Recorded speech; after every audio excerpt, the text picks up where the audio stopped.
Okay, thanks everyone. Now let's introduce our speakers for today. We have Lisa Dee. She's a Spring member living in Vancouver. She's a teacher and a climate justice and union activist. Second, we have Ridwan Djamal. Ridwan Djamal is a Spring member based in Toronto. He is a construction professional who is active in the pro-Palestine movement. He's passionate about equitable and sustainable urban spaces. And our third, Tuaha Mubarak, is a Spring member and a PhD student with a background spanning international education research, student support, and cross-cultural leadership. He is particularly passionate about the intersections of literacies in art and public, oh, this word always gets me, pedagogy, as tools for memory, resistance, and political engagement. Before I hand it over to our speakers, I'll just explain how the meeting will work. The speakers will go first for a total of 30 minutes. Then we will have questions and comments from the audience. The speakers will respond to your questions and comments at the end in their concluding remarks. If you'd like to speak, please raise your hand and I'll add you to the speakers list. I'll be using an equity speakers list, which means I may not call on you in the sequence you raise your hands, but will prioritize Indigenous, Black, comrades of color, women, and first-time speakers. Questions and or comments are welcome, but please try to keep your contribution to 2 to 3 minutes. This will allow for more contributions during the discussion. Finally, we encourage you to post to social media throughout the conference to share your thoughts and experiences. Please use the hashtag Red October 2025. You can tag Spring on all platforms using @SpringMegCA. Okay, now over to the speakers.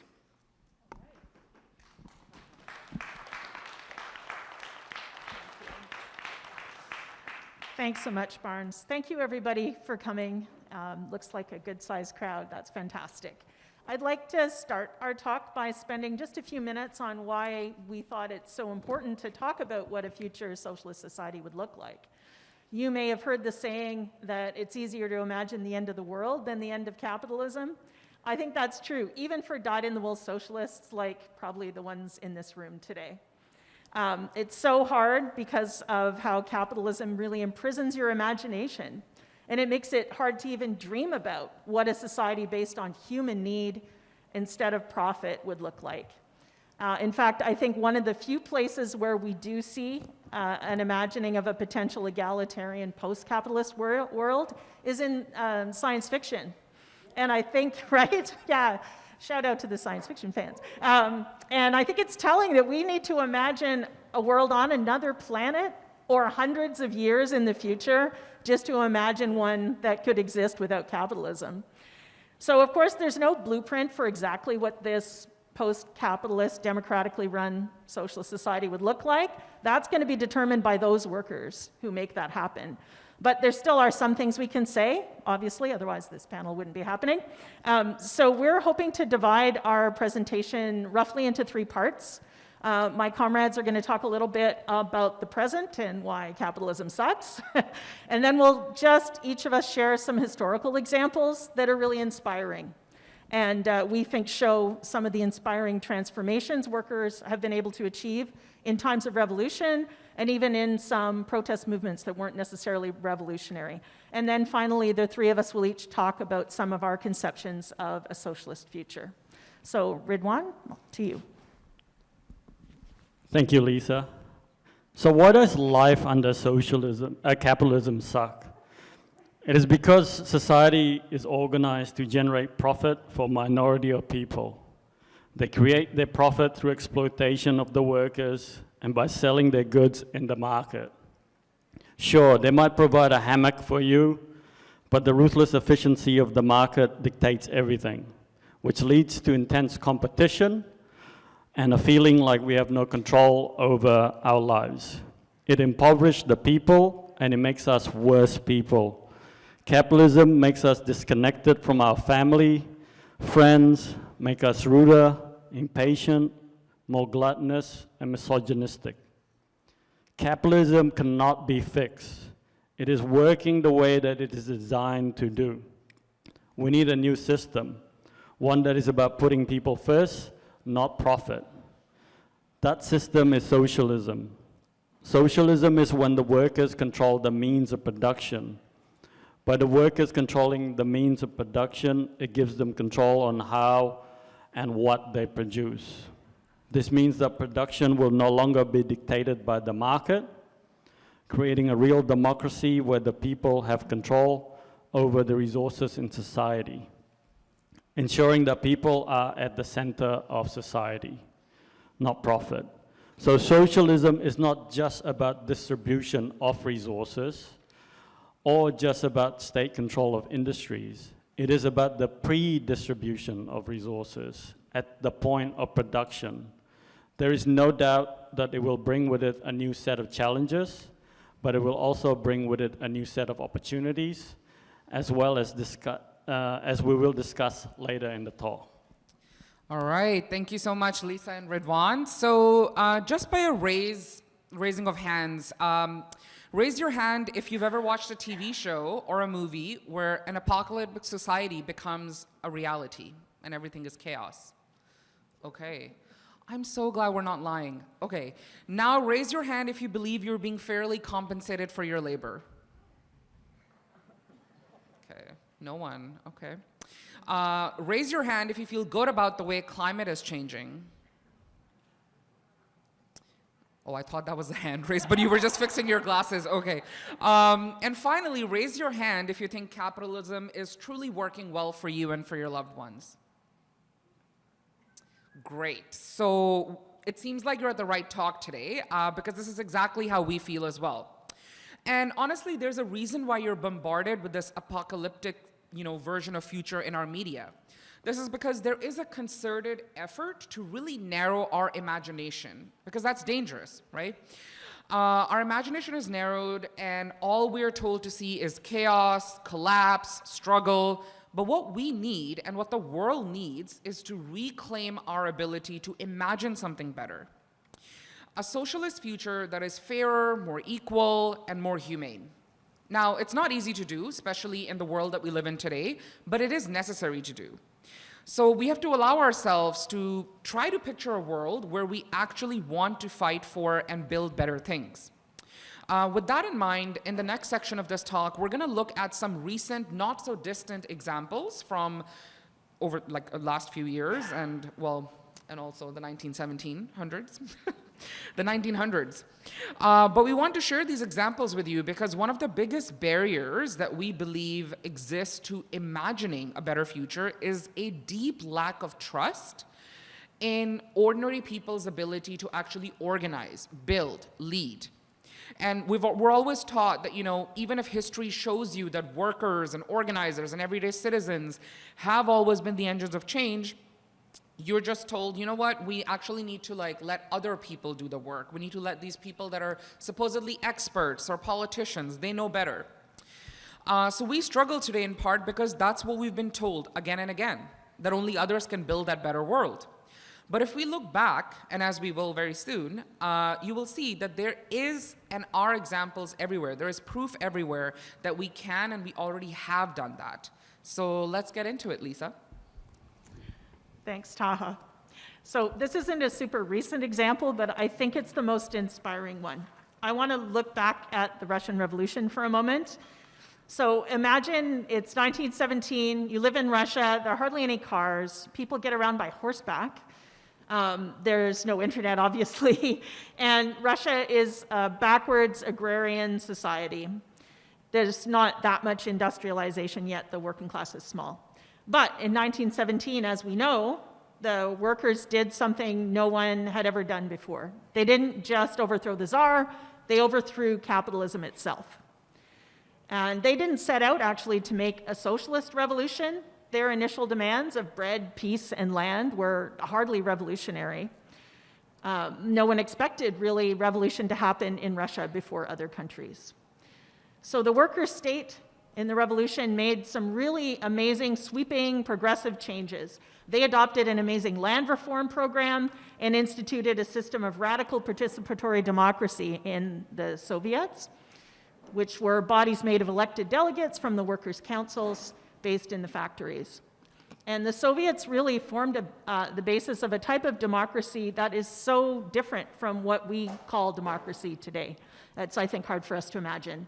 They were able to democratically control their workplaces, but also their representatives were immediately recallable if they didn't actually represent the workers' interests correctly. So the new worker state made it a priority also to concretely address the demands of the oppressed, many oppressed groups. For example, women were given the right to vote, access to childcare and divorce, and even abortion on demand. It was pointed out in the talk on trans rights that we don't have that now, and that's more than 100 years later. So these were really amazing things to win. And access to divorce, I just wanted to touch on for a minute, was really transformative for these women. In fact, a folk song from the time, the lyrics stated, "Time was," I'll spare you my singing, I'll just tell you the words. "Time was when my husband used his fists and force, but now he is so tender because he fears divorce." And this was, of course, many years before women in the West had any of these gains, right? So this new state also abolished laws against homosexuality and funded initiatives to address illiteracy, since the majority of the mostly peasant population couldn't read or write. And it was important that they address these things because otherwise people couldn't be full participants in this new, more democratic society. So there was also an explosion of interest by workers in things like literature and debate. For instance, you may not know, I didn't know this until I read it recently, that workers crowded into stadiums to hear lectures on Greek drama. There was a flowering of art and culture. You may have heard about that. There were hundreds of newspapers in Russia at the time and pamphlets that sprung up, arguing for different political positions. And as John Reed wrote in his amazing account of the Russian Revolution, 10 Days That Shook the World, he said, all Russia was learning to read and reading, politics, economics, history, because people wanted to know.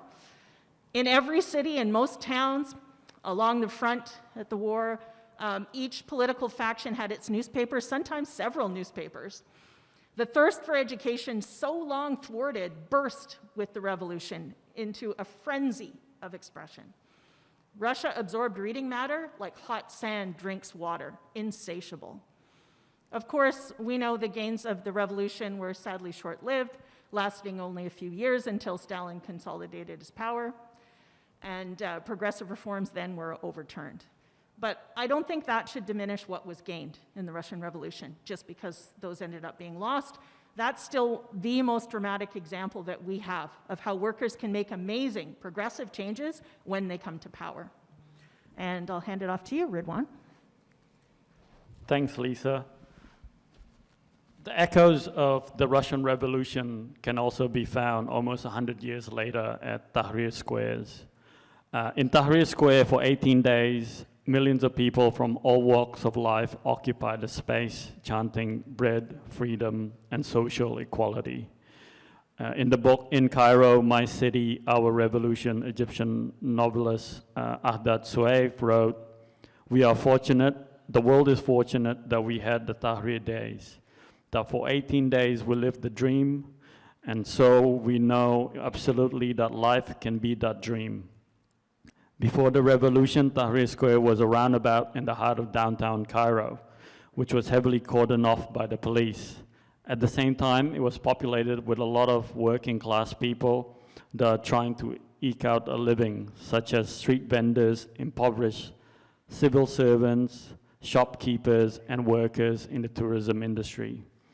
On Tuesday, January 25th, 2011, people marched towards Tahrir Square and successfully broke through the police cordons that were there in the square and declared their intention to stay in the square until their demands were made.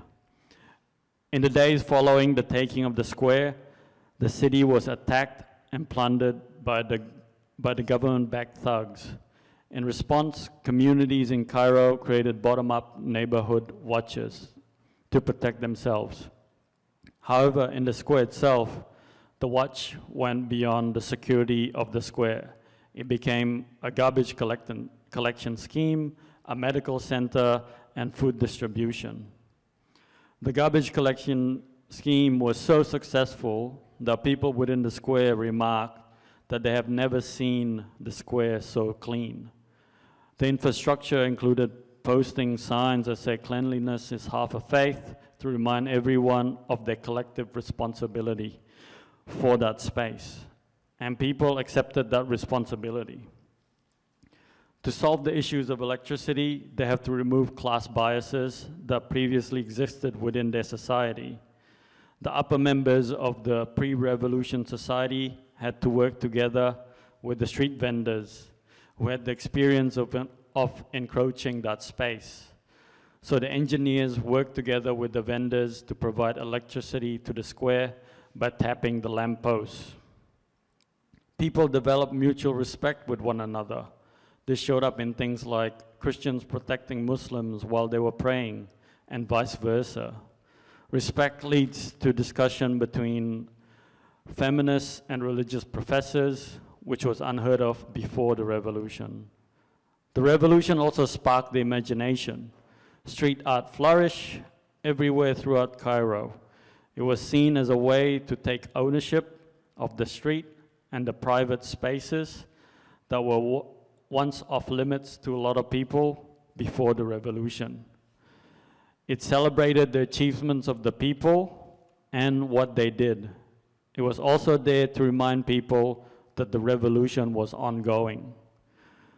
Tahrir Square showed that even for a brief moment, the potential of what a socialist future might look like. Instead of constant need to compete, people choose to cooperate with one another. It liberated people from the boxes that previously existed to one where they can be fully themselves. It brought dignity and inclusion to a lot of people that were in the margins of society. It showed that collective ownership also leads to collective responsibility. And I will pass it on to Ta.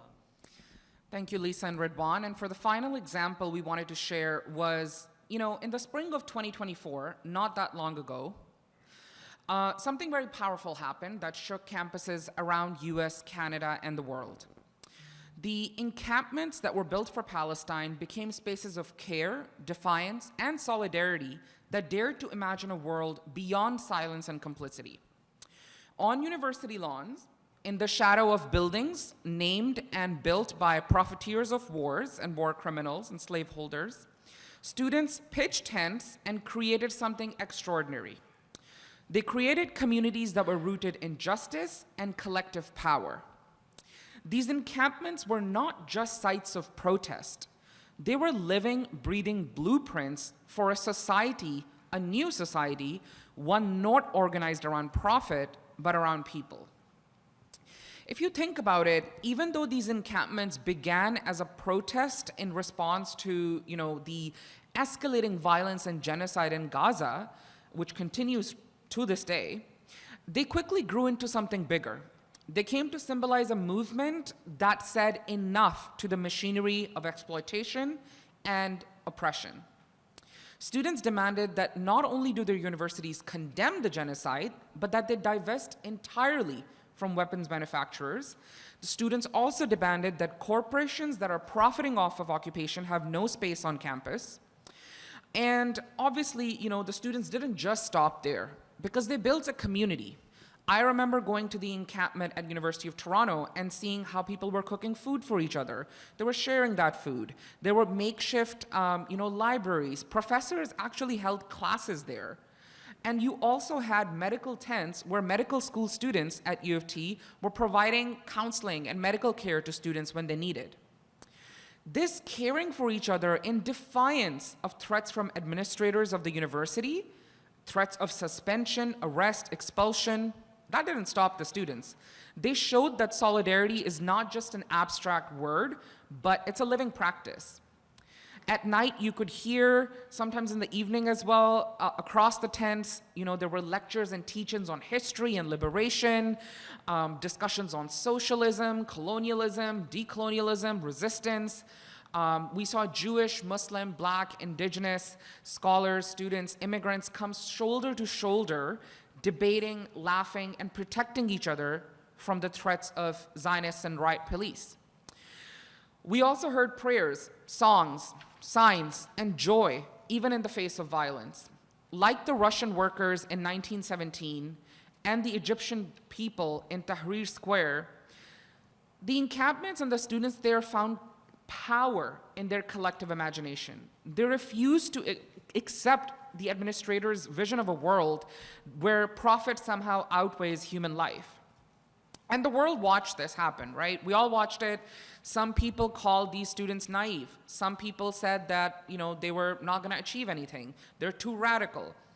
But what they really were fearless. They made a simple truth visible, and that was that ordinary people can organize, they can lead, and they can reimagine what freedom looks like. They reminded us that the spirit of revolution is not locked in the past. It's actually alive, even today, right now, in the hands of and hearts of everyday people, and specifically young people. So, yes, eventually we did see the encampments were met with repression. In some cases, riot police tore apart and tore down the tents. In other cases, students had to voluntarily end the encampments on their own terms. Universities issued suspensions. Grown men in politics and also women smeared these students, going after 18, 19-year-old university students. But that really didn't, erase what was built. Because every revolution, every act of defiance faces a counter, attacks and revolution. This failure is not defeat. It's actually part of the process of learning, building, and rising. Think about how many capitalist companies have failed, and that does not stop capitalists, so it should not stop us from trying to, continue to imagine and build new realities. The Russian Revolution showed us what workers can build when they take power. The brave Egyptian people during the revolution showed us how unity can turn public squares into dreams of liberation. And the encampments for Palestine showed us how even now, in this moment, people are still dreaming, still creating, and still building. Each example comes from a different time and place, yet all of them show the power of socialist collective action and its power to grow from the needs and values of ordinary people's lives. So, if there's one lesson to take forward, it's that we can and we must imagine a world that we want, not tomorrow, not someday, but right now. Because every tent, every chant, every moment of courage is not just a protest, it's a glimpse into the future we're fighting for. Thanks, Taha. There's more. There's more. Okay, so the revolution has now occurred. And how will our lives change? And how would our urban fabric change? If we think about how our lives are currently dictated by the needs of capital, then it might provide us with a clue of how it will change. Right now, as workers, we are at the mercy of our employers. If they want us to work in the office 5 days a week, then unfortunately we have to do it. This creates the commute. It means rushing to catch transit or being stuck in traffic. Then this experience is replicated after we finish work. Then when we get home tired from being exploited, we spend our time on survival needs. After all that, if we still have time, then we use it to fulfill our social needs and other activities that fulfill us as human beings. This creates cities that Paul Goodman said, metropolis as a department store, a center where production occurs and where items for consumption are on display. Consumption and survival is what motivates the worker, and they are only concerned with their ability to consume. This is why we are always rushing, as we are trying to reclaim as much time from production as possible. This is why the act of commuting sucks. In a socialist future, the worker might decide that they want hybrid work or a shorter work week. This will mean that the offices and factories that they work in can be smaller. What do we do with the excess space in the cities? People might decide that some of them can be turned into housing, but some can also be turned into vertical farms. Others can be converted into more art studios, theaters, as people now have more time to pursue the arts. Now that the people do not need to go to downtown as much, then the infrastructure for the city will change too. It will change from about going into the city to about moving people around the city. So the public transit network will serve connections between suburbs, not just from the suburb to the downtown. This new infrastructure will be about connecting us with our friends and family, not production. Another potential change to the city will be the amount of squares that would exist. Just like how Tahrir Square allowed for more conversations about the future, the squares in the socialist future would be a necessity, as the proliferation of democracy means that there need to be more spaces where deliberation can occur. Imagine squares outside the workplace and throughout the city. A socialist future will also not be a monolithic experience. Just like how capitalism is different throughout the world, it stands to reason that socialism will also be different. The socialism that people here in Takaranto will be different from the one that will be in Japan or Aotearoa. It will be different because of the cultures that predate socialism and environmental challenges of those places. In a lot of places around the world, the work of decolonization needs to happen, and socialism will allow this to occur. As noted by Rebecca Kittle, both colonization and capitalism focuses on capturing as much and as many of the available finite resources as possible for the individual gain. Hence, the process of decolonization cannot begin without firstly removing capitalism itself. In fact, as capitalism continues to exist, it is only propagating more colonialism, whether it is in the old form, like what we are seeing in Palestine, or in the new form, like what we are seeing here in Canada. Decolonization is not something that will happen overnight after the revolution. It will take time, as it is a process with the goal of liberation. As Ocean Rebecca Mercier wrote, decolonization is many things. It is untangling and stripping away. It is rediscovery, recovery, and affirmation of a non-colonial identity. It starts in the mind, but requires action. It is taking power back. It is liberation. The work to decolonize the mind can start with education. Education about the history of the place, the reintroduction of indigenous names, and ensuring that indigenous languages are kept alive. Without education no longer serving the need of capital, this will be achievable. Socialism will also bring power back to indigenous community. As power decentralized towards the worker, the role of the state might change, and we might move towards a confederation model, where most of the power is held in small and local polities. This confederation will allow indigenous communities to be truly sovereign again. Overall, there are a lot of possibilities of liberation under socialism. When society is no longer organized towards profit, whether it is liberation from the terrible commute or liberation from exploitation and repression. Thank you so much, Ridwan. So now that the revolution has happened and Ridwan has decolonized everything and solved the urbanization crises that we're facing in cities, I want you to think about food. And before we do that, just close your eyes and imagine walking down in your city, on a city street that you're walking. Some of you are not closing your eyes, it's fine. You can open your eyes. Now I want you to imagine walking down your city and seeing food growing everywhere.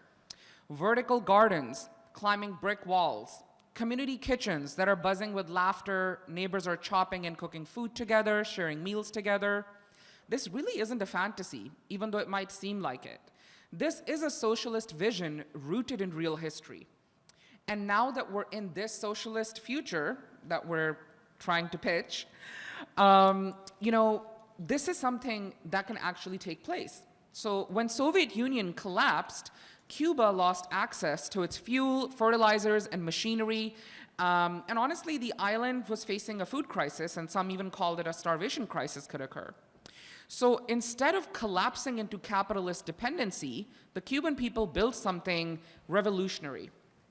They created a grassroots agroecological transformation. So communities took over empty lots and rooftops, turning them into gardens. Farmers shared seeds, exchanged knowledge, and revived organic farming techniques that healed both the soil and their spirit. It wasn't charity, it was, if you think about it, it was revolution in the soil. Over half of the state farms in Cuba were turned into cooperatives. Urban agriculture became a lifeline of Havana. And streets once defined by scarcity bloomed with hope. The campesino, I hope I'm pronouncing it right, movement that is happening all across Latin America is a movement that spread like wildfire, right? And the whole goal was that farmers would actually unite in a network of shared learning and mutual support. So instead of like Monsanto or some other, I was gonna say a swear word, owning like patents to seeds, it would be farmers that are sharing this knowledge with each other, right? To not just survive, but thrive. I honestly think that, you must be thinking, well, Taha, then like what's going on with Cuba today, right? If you think about it, what happened in Cuba, imagine if it hadn't been crushed under the unjust trade embargoes and sanctions that the United States has put on them. Imagine a model from Cuba that was scaled up across the world. In every city, there was a network of vertical farms. Every neighborhood owned its own food systems. Every community trading seeds and solidarity, not just patents and profit. Food sovereignty means no one goes hungry because there is power to produce, basically produce the produce that belongs to the people. It means the food in the future is something that is produced locally in a democratic way, and it has a global impact all at once. It is rooted in care and not in greed. It is rooted in connection and not in competition. A socialist food system in the future promises not only nourishment, but also resilience against climate change, pollution, inequality, and hunger. It's not just, a call to eat differently, it's a call to live differently and to fight for a world where food is not a privilege, but it's a right. Another thing I wanted to talk about was art under socialism. So art is not an afterthought, it's the pulse of daily life. Freed from exhaustion of survival, imagine if people rediscovered what it means to create. Imagine city walls that are full with murals that tell stories of hope, struggle, resistance, victory, memory. Unlike Curtis Sliwa, who's running for the mayor of New York, who said that, people can just beautify the subway stations. Imagine if people were, playing music in public squares. Imagine that art wasn't living behind, some glass, but also it was living among people.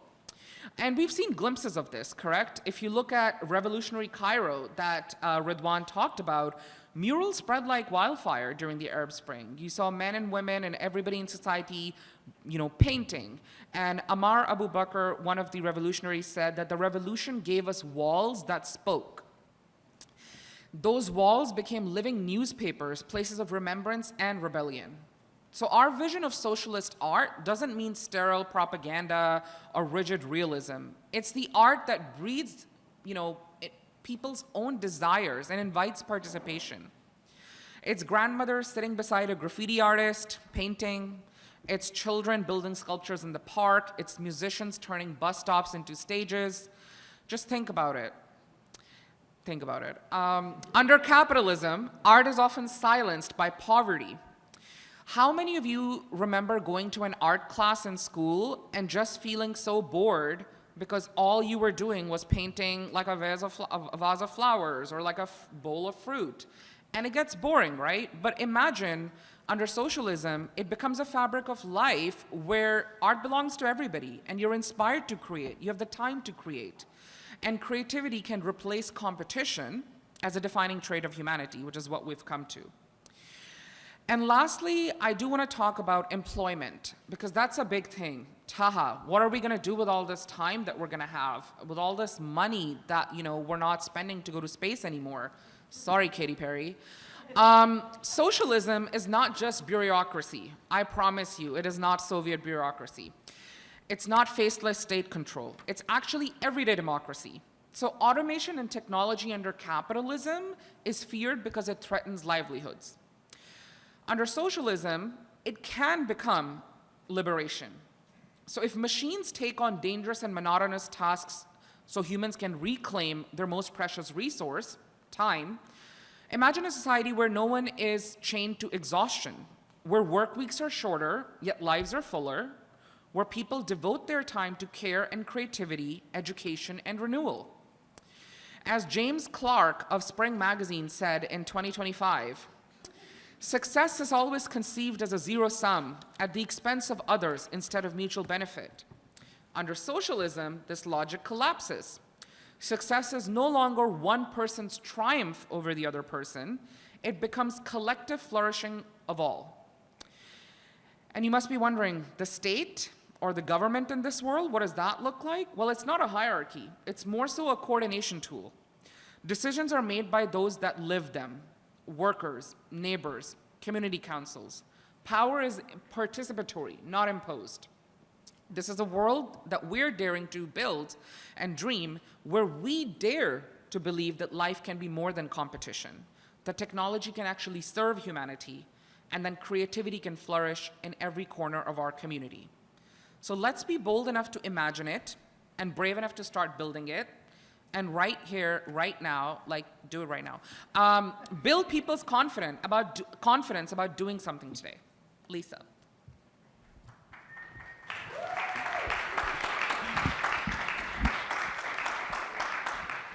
Thanks, Ridwan and Tuaha.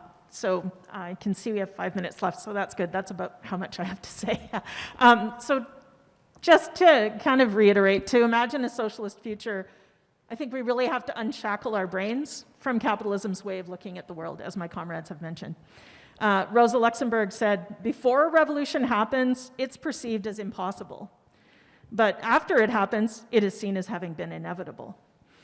When we, as workers, are no longer forced to sell our labor power to survive, we can predict that we could eliminate scarcity. We can also address the wastefulness of our present system, and it is very wasteful. We could then reallocate those resources to address crises like that of climate change, something dear to many of our hearts, I'm sure, and also improve the lives of all working people. Socialism would finally allow us to focus on these because, as we've mentioned, workers would actually control society, produce what's needed for human need and not for profit. Capitalism, the only system that goes into crisis when it produces too much, would no longer drive us. So no more dumping mountains of unsellable produce to keep prices high, no more relying on climate-destroying fossil fuels because they're the most profitable. This might sound kind of fanciful to us because our imaginations are so limited by the experience and indoctrination of the present system. All we hear in today's society is, Tina, there is no alternative, or human nature would prevent a socialist society because we're all greedy or something. But socialist John Rees helps us kind of imagine how we could distribute commodities based on need and not just on profit by using the example of water.